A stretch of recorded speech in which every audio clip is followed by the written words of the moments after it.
अस्सलाम वालेकुम नाज़रीन, अंडरग्राउंड न्यूज के साथ मैं हूं मिसबा लतीफ। अब रुख करते हैं अहम खबर की तरफ।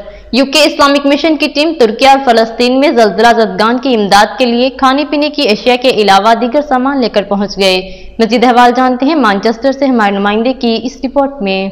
यूके इस्लामिक मिशन बरतानिया की सबसे बड़ी ऑर्गेनाइजेशन तंजीम है। दुनिया भर में कुदरती आफात से मुतासरा अफराद और जरूरतमंदों की इमदाद करने में हमेशा पेश रहते हैं। बरतानिया में यूके इस्लामिक मिशन की कमोबेश 54 ब्रांचेस हैं। हर ब्रांच से लोकल नमाजियों और हल्का के अफराद अपनी हैसियत के मुताबिक उलमा कराम की अपील पर फंड्स जमा करवाते हैं और यूके इस्लामिक मिशन के जिम्मेदारान दुनिया भर में जरूरतमंदों की इमदाद के लिए सामान लेकर पहुंच जाते हैं। इस वक्त तुर्की और फलस्तीन के इन इलाकों में जहां शदीद जल्जला से जानी और माली नुकसान हुआ है, वहां पर यूके इस्लामिक मिशन की टीम अपने हाथों से सामान तकसीम कर रहे हैं। इंसानियत की खिदमत और जरूरतमंदों की इमदाद में पेश रहने वाला ये इदारा बरतानिया में 1962 से काम कर रहा है। अब इस इदारे में हजारों मर्द, खवातीन, नौजवान, बच्चे और बच्चियां शामिल हैं जो बगैर किसी तनख्वाह और मुआवजा के अपनी खिदमत सर अंजाम दे रहे हैं।